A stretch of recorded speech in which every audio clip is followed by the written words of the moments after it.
Welcome in and welcome back, everybody, to Sports Profit TV. This is the MLS Live podcast with me, Cooper, at Sports Profit. And as always, with me is Garrett at Just Some Footy on Twitter. We're talking Leagues Cup knockout round today. We did 3 prior shows to this one. If this is your first time watching with us, welcome in. Welcome back to all of our normal viewers. We really appreciate you guys. Hit 1,000 views on the episode last week, so really happy with that. Thank you for you guys' support, and thanks for everybody that tunes in. Pretty solid results so far. Profitable. I don't have the exact figure because we hit some futures, 3 for 4 on our futures last episode. So it's pretty good. I mean, we're definitely doing well, doing really well on the season as a whole for MLS, and then definitely up on the Leagues Cup editions. This is our 4th edition for Leagues Cup, and we are in the knockout round now. So we are in the final 32. And we've actually got a bracket for us. Garrett, let's see here. Garrett, any thoughts while I'm pulling this up? No, just that it continues to be exciting. Even the final round, we had teams jumping from 3rd in the group to winning the group. Like it's been a competitive tournament. I still stand by. There's some clear cream at the top of both leagues as some of these teams cruised. But no, this has been a fun tournament. I've really enjoyed it. Like I said. Yeah, it's been awesome. It's really been great. Just welcoming everybody in right now. And guys, remember, if you're watching on YouTube and you've got an account, feel free to hop in the comment section. We do have that running and it's live. So if you guys ask us something during the show, when we get a minute, we'll pause and we can do our best to answer for you. But let's talk about this bracket. We're going to start the show with futures today. Garrett has some futures for us now that the bracket has been laid out. I obviously have some concerns here, or not some concerns, but I guess some gripes as far as, man, I mean, look at the top left-hand corner quadrant here. You got arguably, so Monterrey, Tigres, León, LAFC, Vancouver's not bad, but you got 4 top 5 or 6 teams in the entire tournament in that one quadrant. So I know this is supposed to be randomized, and I know that this is, I'm not, cranking out the conspiracy theories to start the show off or anything, but man, I mean, absolutely just the quadrant of death by far. And that whole half of the bracket is way tougher than the other half of the bracket where Inter Miami happens to be, if you get what I'm saying here. But I don't know, what do you have an answer for me here? I mean, like, was this randomized, or is this just bad luck? No, I mean, you're always going to have a tough group, a tough section in a tournament, right? Like there's always a group of death in group play. There's always going to be a tough quadrant in a bracket like this. It's just how it happens. Now, yeah, could you have tried to spread this out a little more? You could, but group play played out like it did, right? Like some of these matchups don't happen if these teams won their group as opposed to finishing second or vice versa. So no, I think this is just where the chips fell for some of these stronger matchups, and it just is what it is to me. I think you can use this to your advantage. Like there's value here on this bracket simply because so many studs are in the top left and they're going to have to cannibalize themselves to make it to a final. Yeah, that's a good point. And we're going to have great matchups regardless. This is also the first year we're doing this. So maybe this is something that they'll look at and say, do we really want the best 5 teams in one quadrant? Should there be sort of a predetermined seeding as far as like you have top seeds in certain groups, and the teams that come out of those groups are a little more spread out across the bracket? Or maybe you even do a post group drawing to where it is a little bit more randomized. But yeah, it's really something. We got some futures to get to here. Greetings from Morocco. Thanks for tuning in. That's awesome that we got somebody from Morocco watching today. And of course, folks are agreeing that upper left quadrant there is spicy to say the least. Right side seems is for an underdog to make the semis and the final. So, yeah, that's Inter Miami's quadrant down there in the bottom right. So, probably not too far away from reality there. But let's go ahead and get to some futures here. Garrett, you have a few for us. I know you intentionally waited until the bracket was out to get to these. So, Yeah, because I don't watch as much Liga MX as you do, so I wanted to see how group play played out, how these guys' legs look with it being so early in their season. But the studs are still there, right? So I took two teams on either side of the bracket. I'll start with the West and Central side, that left side. So okay. if you look at Cincinnati, they're down at the bottom with playing Nashville first. That's just they have a much easier path compared to anyone else on that left side to make it to the final. And at plus 1100, I think that's a really good price for a team that looks really good right now. Arguably playing the best soccer of any MLS side. You got to worry about America. I know they've looked kind of bland, but I mean, you can speak to it. Like they can turn it on when they want to turn it on. Right. Toluca has been very impressive there in that same little section as well. They probably impressed me the most after Monterrey, but just how they're playing because they didn't have an easy group. And so props to them for getting where they're at. And then Crew just don't do it for me here now that Zelarayan's gone. Right. I still think it's a year too early for the Crew. I like the pieces. I like what they're doing, but you remove Zelarayan and that team loses a piece of itself. So I think it's a year too early to try to bank on Crew. So I like Cincy coming out of there to at least make the semis. That top left bracket, I'm going to take Monterrey simply because I think that's the best value for that section. LAFC is a little, their price is a little worse. Leon's right there. Tigres price is a little worse. So I look at the matchup. Monterrey has to beat Portland, and then they probably have to beat Tigres to make the quarters. And then it's just whoever comes out of that, Leon, RSL, LAFC. Yep. If it's LAFC have struggled with Liga MX sides. I still think Monterrey has been the class of this tournament so far. I just think that team is solid. And so I think if they can get by Tigres, and we see it play out to where it's either RSL or LA that makes it to the quarters, I think Monterrey has a great chance to get to the semis. But their price is really what pushed me. I'm okay with just laying off of that entire little section right there and just letting it play out. But at plus 1,400 for the team that I think has been the best in this tournament so far, that's a price I got to dive into.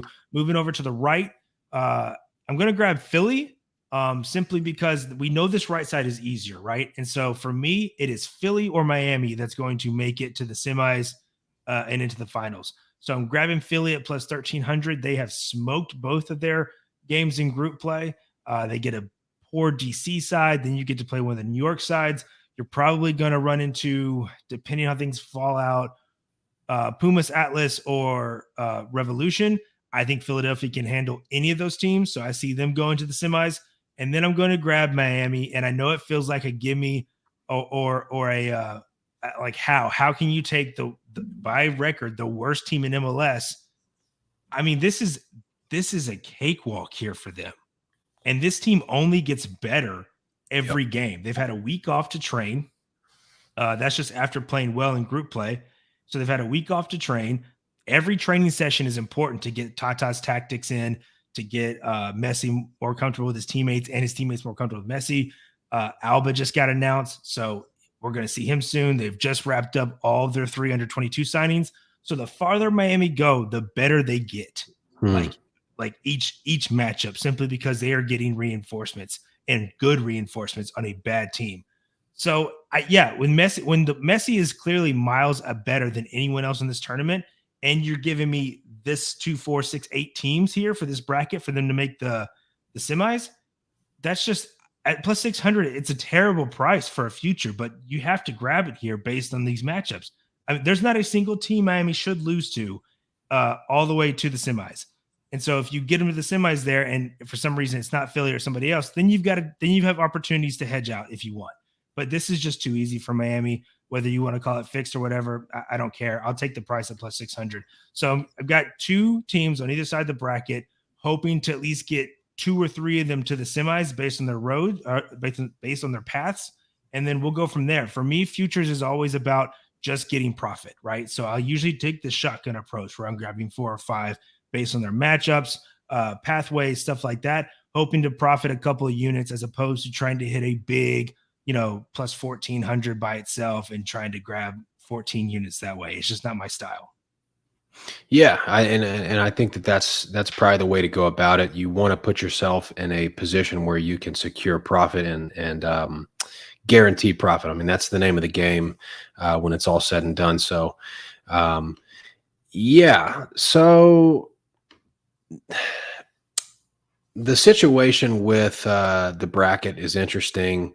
I wanted to respond in regards to Monterey being 14-1. I just really think it's because of how hard that quadrant is. But we're going to cover some player news, and then we're going to get to match predictions. And I just want to say, to me, the theme of this round of 32 from a betting perspective is the prices, to me, are just – there are some outlandish, perplexing prices on some of these matchups that I mean, as soon as I saw the odds, I was texting Garrett just saying like, man, like I don't even know what to do with these. I need to take a second and breathe, go back and look at these again, like see if I'm missing something. Man, there's some really interesting lines here as far as from the odds makers. We thought that you would think that they would have adjusted after the first week as far as the value that we found on some of the good MX sides, but man, it's really going to be something. Hopefully it's another good week for us. But all right, let's get into some player news, and got 3 or 4 bullet points to cover here before we get into the biggest match week prediction show of the season. We got 9 picks today, so player news first, league news first. First, we're looking at Columbus. Just lost, maybe the player of their franchise, Lucas Zelarayan, he's gone to, is it Qatar or Saudi Arabia? Saudi Arabia. Yeah, so Lucas Zelarayan gone. He is Armenian, so somebody said maybe he wants to be closer to home. He's 31 years old. The number didn't seem all that big, but he's out. And so that's their best player. He's gone. He's the string puller. He's no longer a Columbus Crew player. Diego Rossi, former LAFC guy, currently with Fenerbahce, I think, in Turkey, has been linked to the Crew to come in and kind of bring some reinforcements. He's really good. He doesn't play the same position exactly, but maybe he fits Nancy's scheme. I'm not sure. I think he'll be a good player, but he's not Zelarayan. You think the question I would ask you is this: is Rossi coming in supposed to be the replacement, like the fix, or you think there's more moves to come? I don't think they get Rossi without being a DP spot, and Zelarayan was a DP. So by him being gone, they have an open DP spot. I don't think you get Diego Rossi to come in from Turkey if you didn't have the DP spot where you could pay him more. So that's just, I think he's going to be a DP if he comes in. He was a stud for LAFC when he played there, and then made a switch over to Turkey, and now he's coming back. I didn't follow his time in Turkey much. I don't know how he did over there. I know how he did when he was with LAFC. I like how he might fit into Nancy's system. Rossi is a downgrade for me in terms of Zelarayan, in terms of what that player does. Rossi just doesn't create as much as Zelarayan does. Right. Zelarayan will always have a higher goal plus assist contribution than Rossi, but it doesn't make the Crew a bad team. This just confirms to me more that the Crew still are probably a year away of doing what they want to do. And you move Zelarayan because either there's something going on that we will never know about, right? Like he wanted to be closer to home or whatever, because the figure was small, really way smaller than I expected, considering how he's played the last 2 seasons, really consider how he's played since he got there in 2020. But but yeah, he's out. And so this just signifies to me the Crew front office thinks similar to what I do. We're still a year away. So instead of Right. having a 32 Zelarayan, let's have a, what is he, 25, 26? Yep. I think he's 26. Diego Yep. Rossi. So like that makes sense. Like you bring in players in their prime when you're going to start this push with Cucho, Christian Ramirez. He's getting older, but he's a good 9. Like the way they're going to run it probably is with Ramirez at the 9, and then Cucho and Rossi playing in behind him. Kind of not a true like 4-3-3, but similar. And so I don't hate the move. I like Diego Rossi. I think he's good. Him coming to the Crew is good for the Crew. It's good for MLS. It's just there were shockwaves sent with Zelarayan getting sold because it kind of came out of nowhere, and it came with 2.5 days left in the transfer window. Like the window closes tomorrow night for MLS, and you can't bring anyone in. So the Crew, if they're bringing in Rossi, have to work hard and fast. And yeah, I think that's more if they get Rossi in, cool. If not, then they're planning what to do when they really go for it in 24. Yeah, I think that's a good assessment as far as this season has felt like an overperformance from the Crew all year. Nancy is the man. He's awesome. I think we both have high opinions of Wilfred Nancy as a head coach. So it's going to be fun to see if they can get him in and then who they can add on top of him next season. And next season will really potentially be a big year for the Crew. Elsewhere, New England Revs head coach and sporting director Bruce Arena, the legendary Bruce Arena, he has been suspended and some sort of investigation. So he's on leave for now until they figure it out. Could not have really come at a worse time as far as my New England Revs future to win this tournament. So not too happy about that. They still have a favorable path being over there on the right side of the bracket, but yeah, this sucks. And then of course you got the Petrovic drama as well. So things were good, and now they're kind of seeming not so good in New England. And yeah, the Bruce stuff is weird because I haven't gotten any more details on why he's been suspended other than it was workplace misconduct. So, I mean, when you start throwing that around, that's like, ooh, maybe lose his job type like penalty. So, Right. so Bruce is one of the greatest coaches in MLS history, but Bruce is also Bruce. This isn't a super surprise that he's getting in trouble. So, not an excuse, just an observation, so to speak. And then, but Petrovic to me is even the bigger news. What's today? Wednesday, Tuesday. Set out practice yesterday. Just said nope, not showing up. He's gotten 2 offers from Europe for transfer, and the Revs have just flat out said no, we're not selling him in this window. We'll sell him in the winter.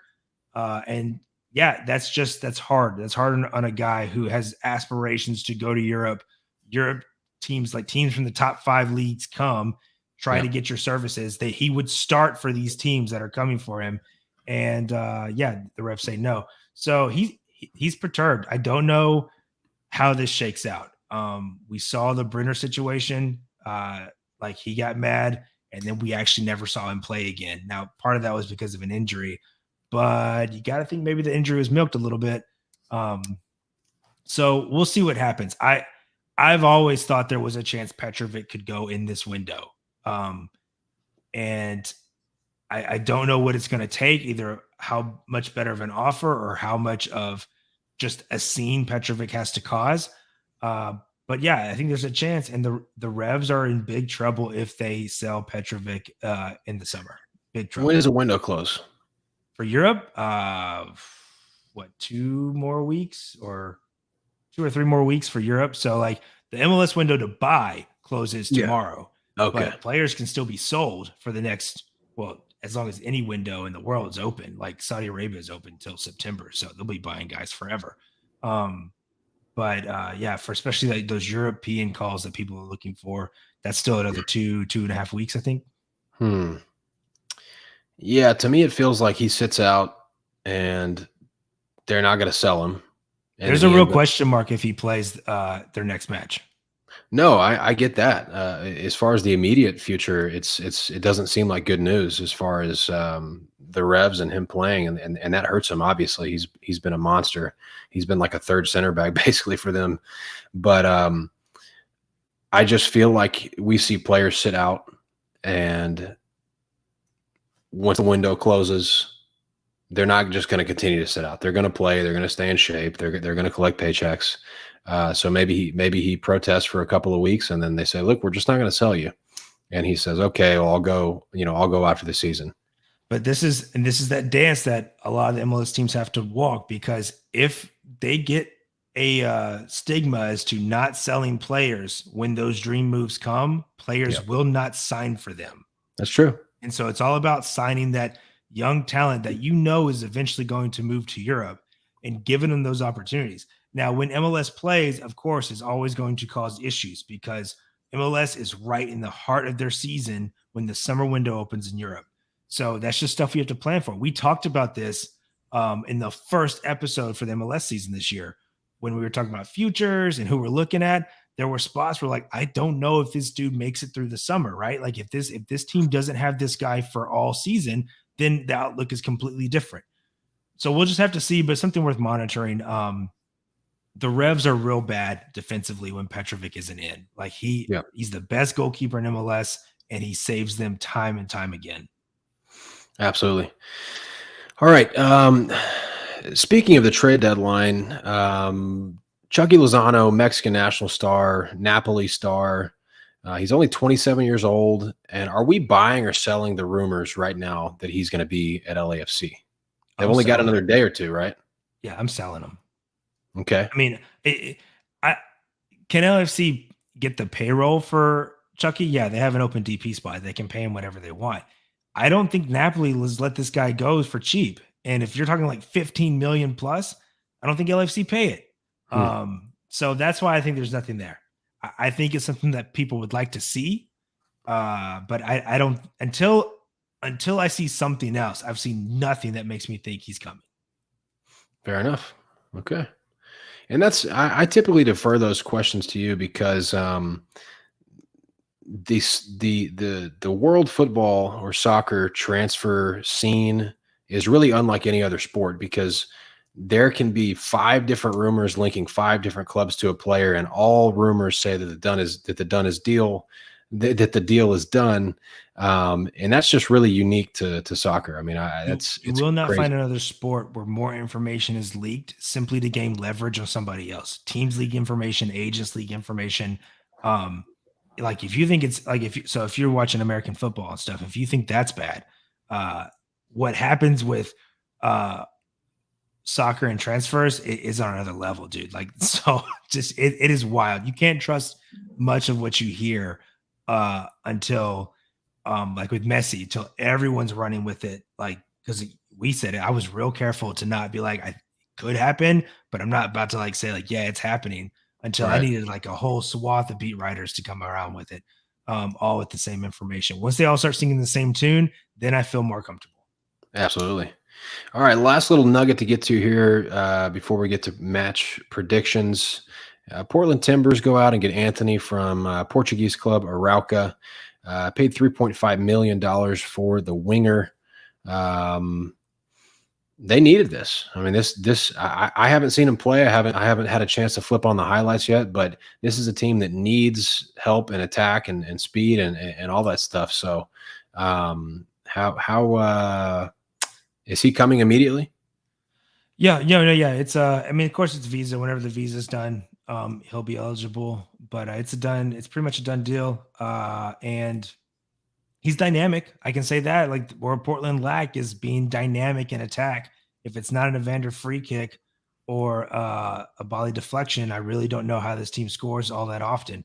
So it's important. And I there's just something going on there with Evander. And so it is good to see Portland spending money to bring in players.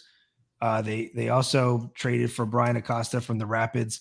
Acosta is nothing special, but he's a solid holding midfielder Yep. who can help that midfield out. I just think all these moves, they are to make Portland better, obviously, but I think they also are to try to do something with Evander because he just doesn't seem happy, man. Like, I don't think Right. he enjoys the soccer he's playing right now, and they paid too much money to not build this team around him. Absolutely. Cool. So good addition there for the Timbers. Let's get into some predictions here.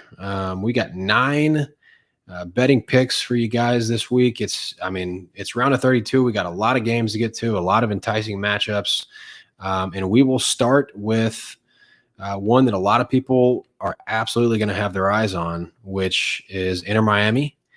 The game is going to be at Inter Miami, hosting cross-state rival Orlando City. And Garrett, this is one of your picks.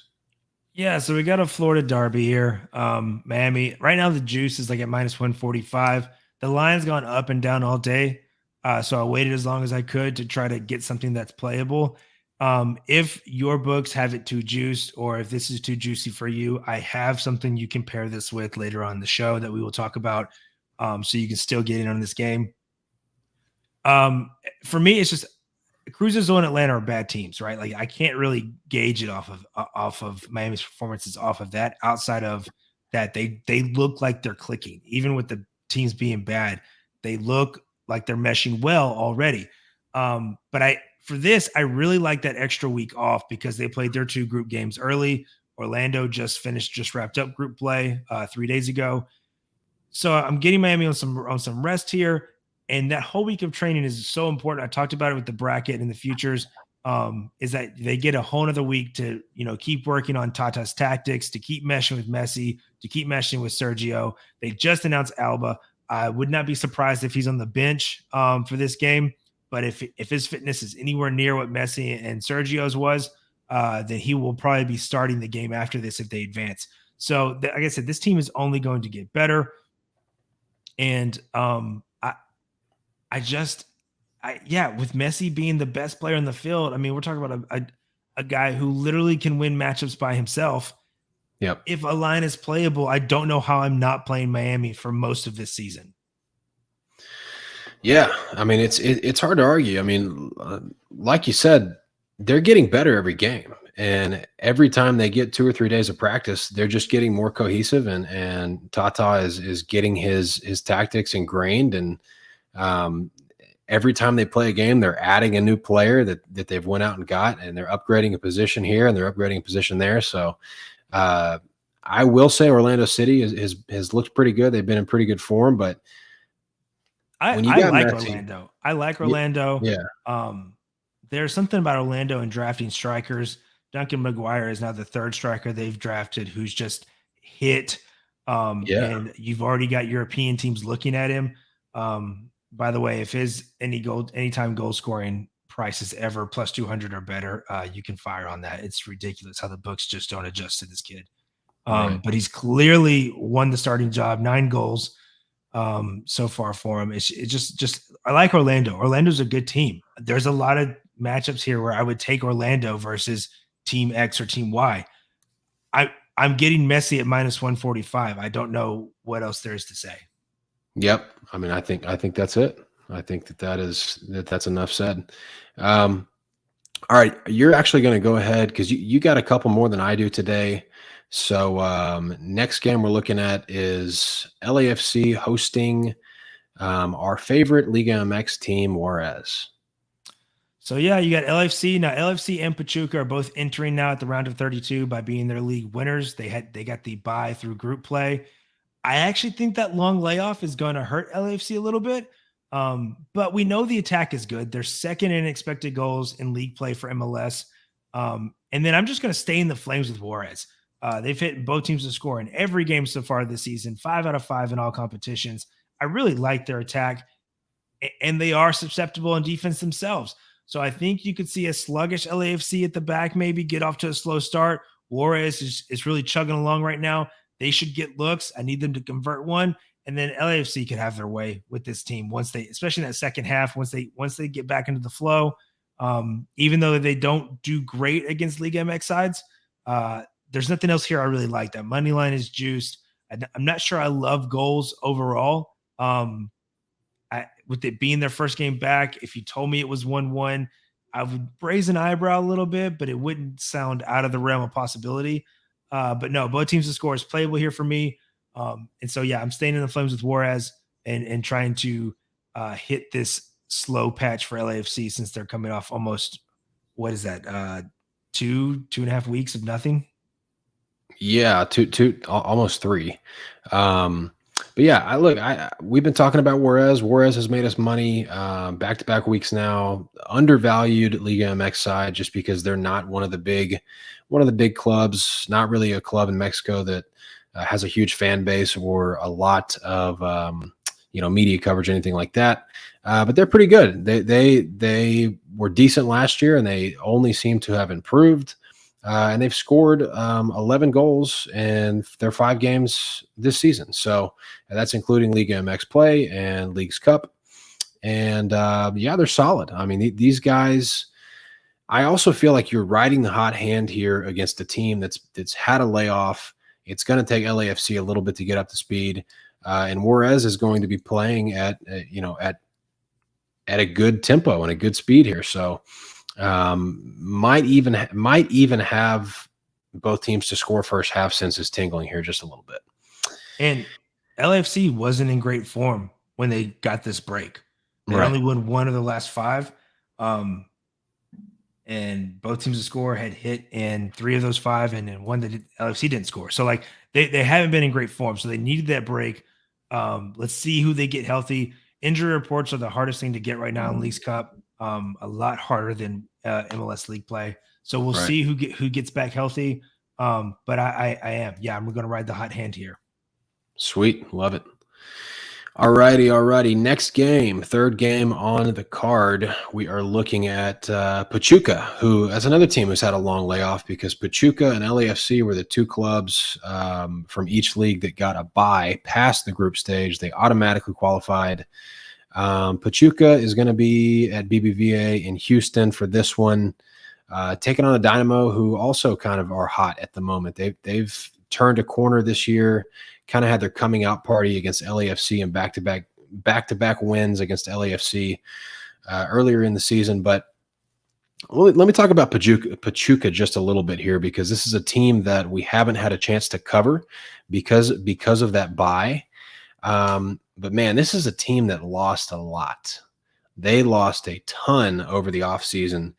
They lost to Banez early in the year to Tigres. Hurtado is gone to Juarez. Ibarra is gone. Kelvin Alvarez is gone. Victor Guzman is gone. And obviously Arango is with RSL now. Excuse me. So they lost a lot. And it's because they believe in their homegrowns. They believe in their youth system. And they are good, but they're not what they had last year by any means. So they've got a young midfield, young wingers. They do have a really good attack. They went out and got Diorio from Leon, who was probably Leon's one of their most talented attackers. Just didn't quite fit in with Leon the way that those other guys do. And so they've got Diorio and De La Rosa up top. Quality as far as up top, but this is not the same Pachuca team that has been competing for championships in Mexico for the last 2 or 3 seasons. Bayin says only like 2 players who lined up in last year's final remain for Pachuca. I think it's a couple more than that. I was actually looking at it today, but they have lost a lot. So a ton of turnover for Pachuca, the Liga MX team here, and Houston Dynamo. They might have the best player on the field in Carrasquilla, the Panamanian winger midfielder. He's awesome. I love what Houston has done. They went from being a team that was straight fade every single week, just absolutely garbage to start the year. They went out and got Bassi. They went out and got Ibrahim Aliyu from Dynamo Zagreb in Croatia. Obviously, they've got Carrasquilla and Herrera, and they went out and got Artur.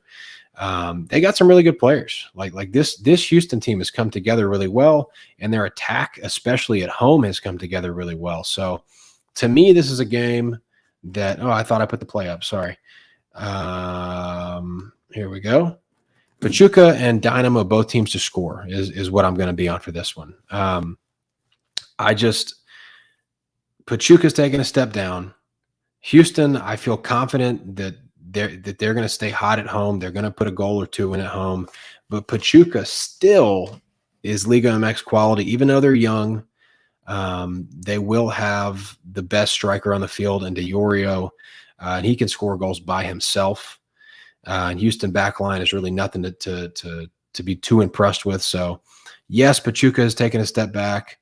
The game is in Houston, but I still think Pachuca can knock one in as the road team here, and I expect Houston to continue to score at home. I looked at this play pretty in-depthly when I was considering plays for the show. And ultimately, I just took a step back because there's just gut says yes, both teams to score here. Like, but the numbers don't necessarily back it all up. And then there's drama with Pachuca in the locker room. I don't know what kind of Pachuca side I'm going to get because I just don't follow them like that. Yeah. You're much more comfortable with them. So I'm happy to see you on this play, considering like my gut was already going this way.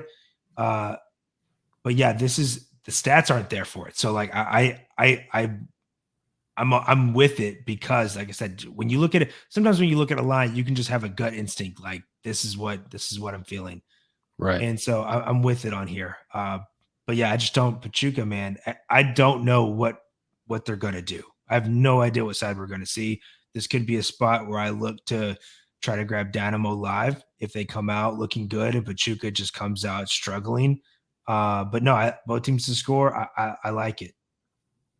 Yeah, so just for reference here, and then we'll move on to the next one. Pachuca, through 3 Liga MX games, they've created 11 big chances and they've allowed 9 big chances. So they're allowing a lot of big chances, 9 in 3 games. That's quite a bit, but also still finding a way to create. Just not the same side as they were last year. A lot more vulnerable. But yeah, I think they find a way to get it done here. It should be a fun game. All right, on to our next game. Philadelphia Union going to be hosting DC United for this one. So this is the game I was talking about with Miami. If Miami's too juiced, Philly could also be too juiced for you, depending on your risk tolerance and your book that you're using. I'm getting it for 135, but that number has gone up a little bit since it opened. It didn't open at 135; it opened a little lower. But yeah, I'm gonna back Philly here as they smoked 2 Liga MX sides, not just 2 MLS sides, but I think they've played very well against the 2 Liga MX sides they played. They're just playing with like this real ruthless determination. That's just you just want to back. I think DC are extremely lucky to be like here in the round of 32. They got all 3 points versus a Montreal side when I think that they were fortunate to get all 3 points. Montreal was arguably the better team. We know that the better team doesn't always win, and that's just the way it goes. But yeah, I'm not high on this DC side at all. And then they got smoked by Pumas in the next group game. Granted, they rotated. Looking forward to this as they knew they were already in the round of 32. They just didn't know if they were going to win their group or finish second.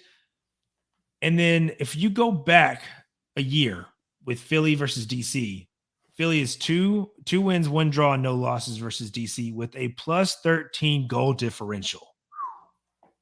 The last game was 0-0, but before that, they beat DC in DC 6-0, and then beat DC at home in Philly 7-0. Just 2 really bad L's. Not that the head-to-head is a really good capping factor at all, but there's something about Philly versus this DC side for you to put up goals like that. The 0-0 is notable. O'Brien was still there. Some other players that aren't there anymore were still there. This DC side is a side in transition still. They brought in a midfielder on loan from Fluminense in Brazil. I don't think he features here, though. I got to get the visa stuff sorted out. And ultimately, the way Philly are playing versus how vulnerable this DC side look, this line just shouldn't be playable to me. So that's why I'll go back. If that's too much juice for you on a money line, I have no problem throwing Miami Philly together in a parlay and getting some plus money out of it. Yeah, so occasionally on the show, and this is part of the reason I love doing the show with Garrett, Garrett talks me right onto a play that I will absolutely be on myself. And this is one of the situations because, like I said when the show started, so many games, I just kind of put my initial first few forward here for the show, and I wanted to take some time to breathe. I had Philly written down as a lean, but I think you hit the nail on the head, and you really talked me onto this one with good reason. Philadelphia wants this tournament. Like, they wanted CONCACAF Champions League. They wanted to be a team. They wanted that for their brand and their club. They want international tournament trophies. Like this is really important to them. DC United is a mess right now.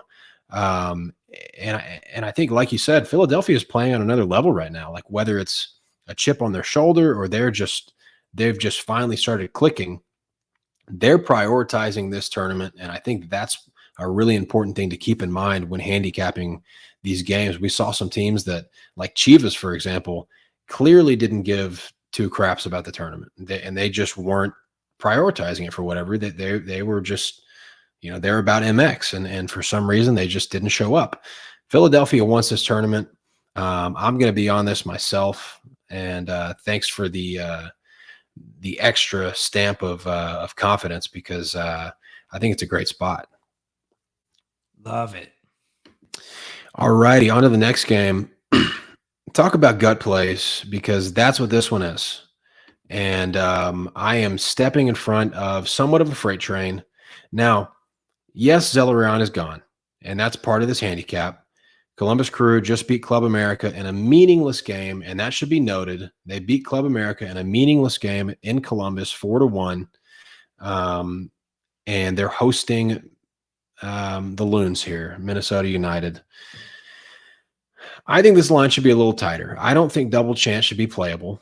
We're talking about a knockout round here, where games end 1-1, 2-2 all the time in knockout rounds, because they've got extra time and they've got PKs and all that good stuff. Minnesota United double chance or +0.5, however your book has it listed. It's going to be my next play here. I just think, look, Zellerán's gone. Reynosa is now far and away, no debate, the best player on the field for Minnesota. In the 6 games that Pukki and Reynosa have been on the field together, they've scored 15 goals. That was a great addition. Pukki hasn't put up crazy numbers since he's been here, but just him being on the field has been a good fit for this team. Hwanganai is in great form out wide. I like what Minnesota United is doing right now, and I think that they actually are a pretty tough matchup for a Columbus Crew side that has had some defensive issues. This game is likely going to be open. It's likely going to be end to end, side to side. But I think with Zellerán being gone, that's going to hit them at some point. Now, I'm taking a little bit of a leap here that it's going to be this game, but I just think that these teams are kind of evenly matched, and maybe even a little bit lean towards the team with the best player, which is Minnesota United. And I don't need them to win. I just need them not to lose. So I am going to ride the Loons here and take Minnesota double chance. So I like double chance. I was looking at Minnesota money line. So yeah, I just think the setting is very nice to be able to potentially cash on a big dog here. We talked about how America, when we did the brackets, how Club America can, you've told me, like, they can turn it on or just turn it off. Like, they play when they want to play. That's right. And so with that last group game, like, it didn't matter. They were going to get through. Like, St. Louis was literally the first team eliminated from, like, in the entire tournament, because they didn't pick up any points. So America didn't have to play and so Crew, on paper, it looks like they spanked them 4-1, and their Crew looked good. Don't get me wrong. But if that's true, if it's because Club America just didn't care, we're not going to waste our time over this. Like, Club America is a huge club. They are massive. When you look at who has dominated the CONCACAF region, it is Club America, Monterrey, and Tigres. Like, those are the 3 teams who have dominated for a decade. So like, Club America is a very good team. I almost think that this could be a letdown spot for the Crew, where the low of not having Zellerán and not having a replacement in like Diego Rossi yet hasn't settled. And they're riding this high by just beating such a big club like Club America that this is the exact scenario where Minnesota comes and sneaks one out from you. Hell yeah. Love it. So I'm waiting for the window to close so I know exactly who the crew have brought in, just to make sure they're not bringing anyone in who already has his visa, who's fit, who can play immediately. Like that's the kind of variance I don't want thrown into this equation here as they try to fill roster spots. But again, it's just a year too soon for this Columbus Crew side. Could they beat Minnesota? Absolutely. They have the firepower, but that defense isn't good. The defense hasn't been good all year. They brought in Nancy went to Montreal, brought in his boy Rudy, the 32-year-old center back, but that's to replace the Aussie that went back to Red Star. Like that, he's not like an upgrade.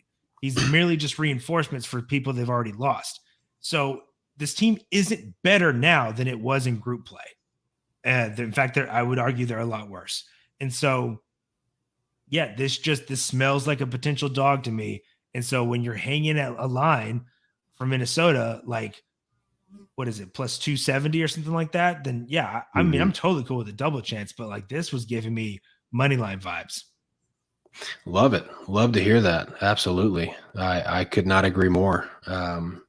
Love to see that we're aligned on this one.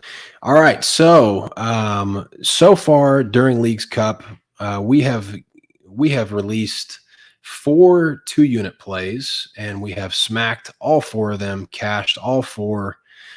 We got 2 more for you guys today. Starting with the next game, which another just fantastic matchup here. And this is going to be Garrett's 2-unit, and then I'll have a 2-unit after this one. Yeah, I mean, this is a pretty square play, but I could not pass it up. We've talked about multiple shows how we like Leon's attack. And then you look at this over 2.5 has hit in the last 8 of 9 for RSL in all competitions. We've also saw with RSL what a fellow MX side did in Monterrey, where they smoked them 3-0. I do like RSL to score, but we get over 2.5 at this playable price here at -115. So I don't need both teams to score with that juice. I don't need to add anything extra like both teams to score plus over 2.5 if I already love goals here. Like this price is just fine to me. RSL can leak. Like, so there's a scenario where, as like I said, I like RSL to score, but if you told me Leon beat them 3-0, I would not be surprised. RSL have a league high 35 expected goals allowed in MLS play. Leon is better than most of the MLS teams. So I'm getting a good Leon side. That's a strong attack. I know they've got a couple of 1-0 games in the last 5. I'm not even sweating it because RSL's defense is going to leak. And they can. And I think RSL knows they have to score. Also, I think there's a response from RSL in attack after getting blanked by Monterrey and just not looking competitive at all. So I do expect this game to be very open. I think you get goals from both sides here, but the 2.5 is such a good price that I'm going to add an extra unit on and make it a 2-unit play. Yeah, this is one of those lines that I was talking about that's just crazy to me where it's set, that it's playable. I try to think like, is this an altitude thing? But it can't be because Leon plays at a higher altitude. They play at a higher altitude than Salt Lake City does. So neither team will have any issues with fatigue or being gassed or anything like that. This is one of those that you just play. You just do it because where the price is, where the line is set, to me is silly. And we know we're going to get volume as far as shots and shots on goal and chances. Like you said, Leon could absolutely carry this themselves. Real Salt Lake should for sure contribute. I think they will. Leon is not nearly as solid as Monterrey is defensively. So Real Salt Lake at home absolutely should contribute here. But yeah, I love it. I mean, this is a really, really enticing matchup. Real Salt Lake's attack looks great lately. Leon is clicking. So yeah, this one should definitely be a fun one. And I'll never back away from a play just because it seems square. Like that, a win's a win. Right. Yeah. It does kind of creep up in the back of your head a little bit, but you can't ultimately when it's decision time. You can't. You got to go. You got to go with what you know. All right. Monterrey and Portland here. This is my 2-unit. I'm going Monterrey. minus 0.25 on the Asian handicap at almost even money, minus 105. Look, I'm going 2 units here. This, I don't get it. I don't understand it. I don't know why Monterey is. I know they're on the road. I totally get it. I know that the MX teams are essentially playing road games in this tournament. But are they? Let me just interrupt. But are they? Because have you seen the fan turnout? I don't know how it's going to be in Portland though. Well, I'm just saying. So you look at just Chivas's last game. You had license plates from all over the country, man. People are driving from all over, flying in to see their teams play that they just don't get to see in person often. Monterey being a huge club, I know they are technically playing in a different stadium, but I think you're going to see a decent Monterey turnout. That all these Liga MX sides have had decent fan base turnouts. They're gonna have some fans there. And I wondered, we caught the books sleeping. We caught the books doing some guesswork the first couple of weeks of this tournament. And I think they're still doing guesswork. I think that they think because Portland was competitive with Tigres that they're over respecting Portland but Monterrey's a lot better than Tigres right now.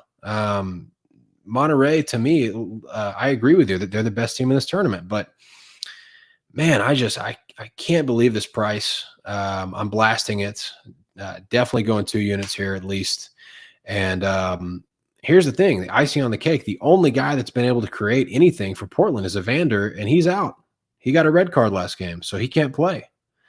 I mean, their only guy that could potentially hang with what Monterrey is going to put out there and create by himself is not even going to be available. He's not playing. So you have a below average at best Portland squad against the best team in the tournament, the most dominant team in the tournament. Man, this is nuts to me. I mean, I'm once I decided that I wasn't missing anything, I wasn't missing player news, I wasn't missing injuries, I fired. Like this is I don't know, dude. This is nuts. I can't believe it. And I can appreciate that just in case something weird happens, you get a little bit of draw protection for a 2 unit spot. I will 100% be on the money line at plus 120, plus 125. Monterey should not be plus money in this matchup. I don't care that they're away. They are supremely better than this Portland side. And so, yeah, money line for me. I mean, the only thing I can think of here is that Portland is going to muck it up. They are going to sit back big time and just like muck it up. That's the only thing. But still, if they do that, it's do you really want to muck it up with an MX side though? Like that's what they do. Mucking it up is in their DNA. Like that was always the big complaint with CONCACAF Champions League, right? Is like it's always the MX sides who just are mucking it up and making life real difficult on the pitch for these MLS sides. I can't see Portland doing that to Monterey. I don't know. This line was nuts, and there's a couple other lines that were crazy that you and I can talk to after we're done with these plays. Yeah, so that's our second 2 units. Just gave out one obviously right before this, so we got 2 units. Massive slate on this round of 32. This is going to be a lot of fun. This highly anticipated games here. All right, on to our next one. Garrett, this is going to be yours in Kansas City. Yeah. So last play for the show, and no, you got 2. You got 2 more. Oh, I do. Yeah. So sorry, but Brian just touched on it in the chat. He's going to this game. So here's a play for you. I love how Toluca played. I told you, next to Monterrey, they have been the most impressive side for me, simply because I just don't watch Liga MX like that. And I love how Toluca spread the field. Their system has been excellent versus MLS sides so far. And these MLS sides they've played have been decent defenses. I mean, we're talking about a top 10 defense in Nashville and a middle of the pack defense in Colorado. So it's not like this bottom tier defense like RSL or even Sporting KC, who they're going to go play. Decent defenses, and they've just been creating nonstop against them. Playing away has not phased them. They've had a good fan turnout. Their games have probably been the most entertaining to watch for me. And now they get to go to Kansas City, who is a bottom 4 defense in expected goals against. You're going to have Polito back. He's back from suspension. So that helps Kansas City as far as their attack, because Toluca can absolutely let a goal in. And then you look at this, both teams are scoring over 2.5, and it's hit in 4 of the last 5 for KC in all competitions. So with KC's defense, plus KC's going to have to score, I'm totally confident that Toluca scores. So KC's going to have to put 1 or 2 on the board, and they can do that. They do have that firepower. Toluca can absolutely spread it back and forth and make KC real thin on defense when they're already poor on defense. This, if it wasn't for the juice, I'm probably playing this for 2 units. I'll watch it, and if it goes down at all, I'm probably going to fire again. This is probably my second favorite play of the entire slate.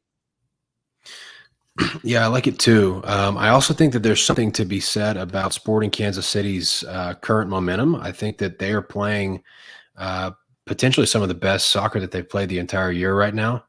I mean, obviously, like I said, Chivas' situation was weird. I really felt like they just kind of like sleptwalked through the tournament, but you got to give credit to Kansas City. And Toluca, like you said, this is a team that has been sneaky good in Mexico for the last 2 or 3 seasons. They have made me a lot of money in Liga MX. And it might surprise you, Toluca has like 9 or 10 Liga MX titles in their club history. They haven't won one since, I think, like 2010 or 2012. But this is a club that actually like it has been around in Mexico forever, and they are a historical giant. They're not necessarily one of the big 4, but they've been around forever, and they make savvy business decisions. They play at like one of the highest altitudes in North America. They play at like 8,000 feet or something absurd. So their guys can go. They are conditioned. I love the way that they space the field. I think you mentioned that. Their system reminds me a lot of Nancy and Columbus, kind of that switch the field, get space, get 3-on-2s, get 2-on-1s. And they're a lot of fun to watch. Like you said, I feel like Toluca scores here. Toluca knocks one in. Casey's got to respond, and the brakes are off. So, yeah. From an entertainment value, this is probably going to be one of the most exciting games of the entire round. I think so too. And Children's Mercy is always lit in Kansas City. So this is going to be a really, really fun one for sure. And then now I get to the last one. Yeah. So we got one more, and this was a late ad. This is one that Garrett and I both like. I just didn't quite get to the window with it yet. Like I said, it took a little time to breathe. I'll probably end up getting here, but last game of the show. So yeah, I'm going to grab Pumas while they're still plus money. It's been creeping down all day, so I'm not sure they're plus money come kickoff. They're a solid side. I've been really impressed by their resilience. You can just look at that Montreal game where they just get punched in the mouth early versus a Montreal side who I don't think is great, but they battled back down to get a draw and then ultimately to win a PK to grab 2 points there, which helped us win the group. When they won the last group play. They were huge dogs versus DC for that play as well.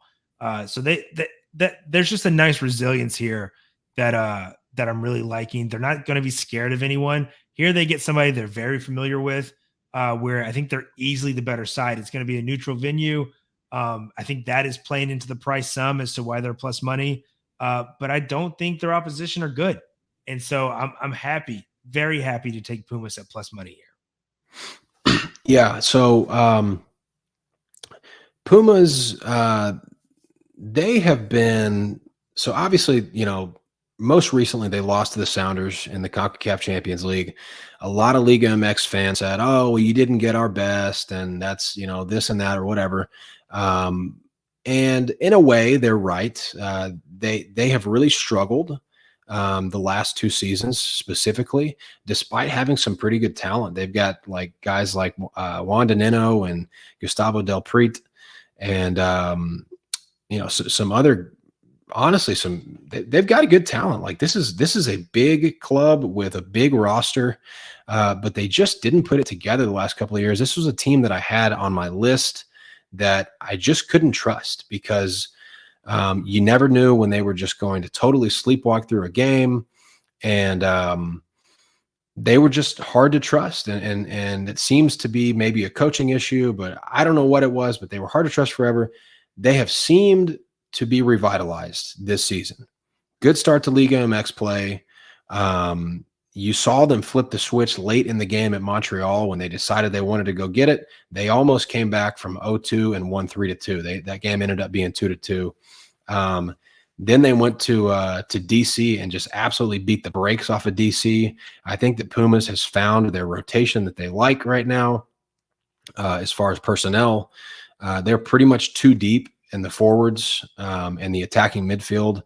So I think like I said, I think they've found their rotation. They've kind of found their groove right now. Querétaro is pretty much a cellar dweller. Querétaro is known for kind of like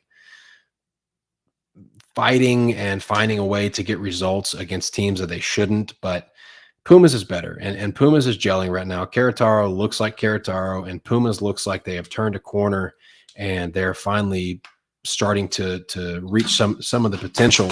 Excuse me, some of the potential that they're capable of. So I'm on board with you here. I could see this game potentially being low scoring. So I wouldn't rule out like a 1-0 type game here, just because I think that's how Querétaro is going to try to make this game. But if Pumas plays how they've been playing, last game in DC and the end of the game against Montreal, I don't think Pumas should have any issues with Querétaro. Love it. All righty. Okay. One game I want to ask you about before we wrap it up here, because let me get my brand back up here. All right. Chicago Fire and Club America. Mm-hmm. We just talked about Club America. These guys seem to play when they want to, and obviously incredibly talented. I've got them as the second best team in Liga MX behind Monterrey. Leon is 3 for me.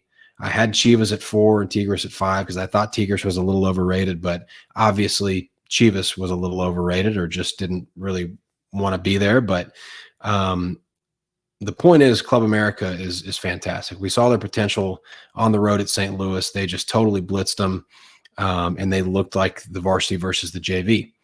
Here they are going to Chicago. I'll tell you right now, Club America is going to have a ridiculous amount of Club America fans that live in Chicago. They're going to have probably double the amount of fans that the Chicago Fire have at this game. So that's good because Chicago doesn't really have a strong fan base. So, well, they're going to have more than that then, but they're going to have more fans. So here's the point. We know what Chicago is. We know what Club America is. Club America is going to have tons of fans at this game. Why are the odds where they are, and why is Club America draw no bet playable at like -130? I don't know. I can't speak to Club America because I've not been impressed by what I saw. I don't think St. Louis is very good, especially if you're playing somebody who is a step up from a lot of the MLS sides. And so, yeah, I can't speak to how good Club America are because I don't think I learned anything from the St. Louis game. I think anyone who knew St. Louis and knew Club America expected that kind of an outcome. It was the game after that has me scratching my head, which I get it. They don't have to win to get in because they won their first game. But I'm never comfortable backing a team who's just going to one day turn it on and one day turn it off. Like, yes, they should beat Chicago Fire. I think that's an understatement. But I can't trust the team.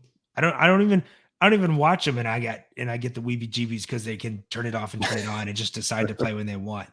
Right. This kind of game here, if they come out and just stomp Chicago, that'll give me much more confidence to play them going forward because okay, they're about it, right?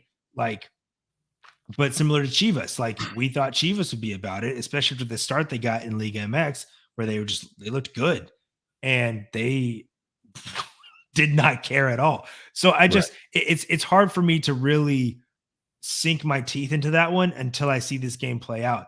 And then, yeah, I think they could absolutely be a player to to do heavy damage in this tournament. I just need to see that they're about it. That makes sense, and I think that's a good response. I think it's almost a situation like, did Club America decide that they wanted to play because the environment was so hostile in St. Louis, and so they were like, they got excited and they got amped up, and that's why they played to their potential and they poured it on. And then obviously the game that didn't matter, the result didn't matter against Crew, and they just kind of sleptwalked and they lost and didn't really seem like they cared. But you got to think they're in the knockout now. They got to get it done. You got the draw no bet sitting at -130. That's where I initially looked at, and that's what I initially had circled. I think the most interesting thing about this entire tournament is that you expect odds makers to adjust once they see, and we're not necessarily seeing that. We're not necessarily seeing odds makers adjust the way that they should be. So, Well, I think group play does a little disservice because it was weird, right? With it being just 3 teams, you only got 2 matches. You win one of those matches, you're going through. So really it just comes down to, or you're more than likely going through. So you saw a lot of teams rotate when you didn't expect them to, or because they were in a spot where they felt comfortable enough that they were going to go through and swap players out. So group play, I think, skewed some of that if you're just looking at lines and matchups and stuff from a book standpoint, because there was a lot more context there than I think what goes into those lines, right? So I don't know. If my fear is here, let's say America comes out and they don't look like they're about it. Like, they can still win, sure, but they don't look amped up. I don't know if you can get yourself amped up for a team like Cincinnati, right? Because like Cincinnati should beat Nashville.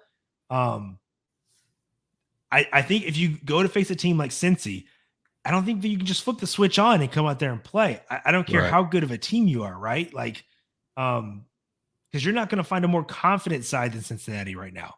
So I'm assuming America beats Chicago, but they better beat them like in a strong fashion, like in a dominant way. Not even on the scoreline, just dominate the ball, right? Like, show that like Chicago doesn't even belong to be on the pitch with you.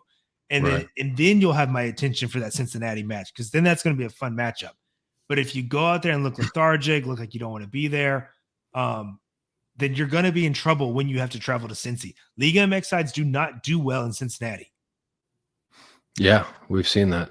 Absolutely.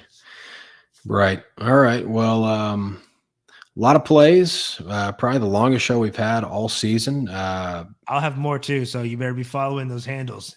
Yeah, make sure you're following us, and this is gonna be such a fun round.